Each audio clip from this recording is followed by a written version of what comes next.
Let's have a look at probability, and in this part specifically at the formula that has to do with events that are not mutually exclusive.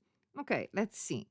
240 people were surveyed about which of three countries, A, B, or C, they had been to.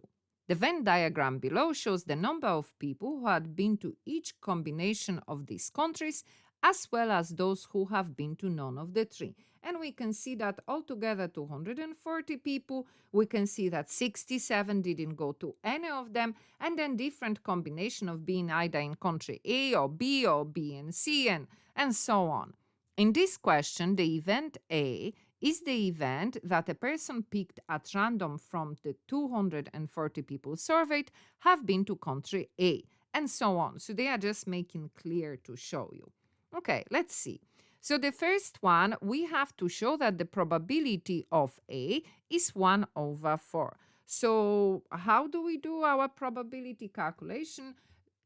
Our event and then all events. So at the bottom, I have all events. In this case, are all people, and all people are 240. And my event, our event, we want are the people that went to country A, so all of these people. So 23 and 13 and 6 and 18. And yes, when we put that in our calculator, we get that is 1 over 4 indeed. Okay, and then part 2. In part 2, we have to verify for the values in diagram. Now, we are not told, and we are not expected in this actually part to know, but this particular formula has to do with events that are not mutually exclusive. So that's the reason why that's what we are looking at. So again, how does it work? Very same we've done with the previous part. So what does that mean? We take event A and event C. So event A is 23 and 18 and 13 and 6, and C added to that is 16 and 41. So this side of the equation we have 23 and then 18 and 13 and 6 and 41 and 16, and all of that still the same over all events, which is all people, 240.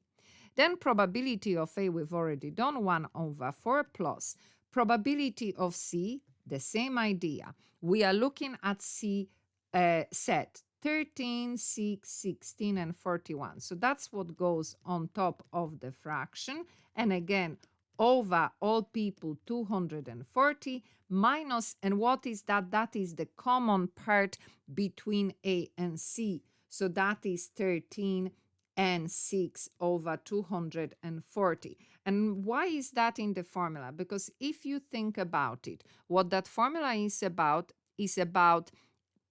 A and C together. So if I highlight A and C together, so that's what I'm looking at. Okay, now I'm taking event A. That's, oh, they are disappearing. Let's use a different method. So that's my event A.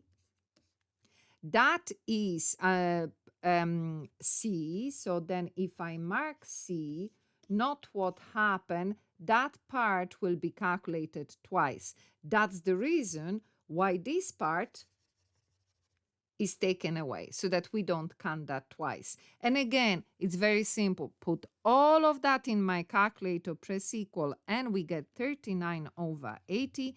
And then this side of the equation, the same, put everything in calculator and get 39 over 80.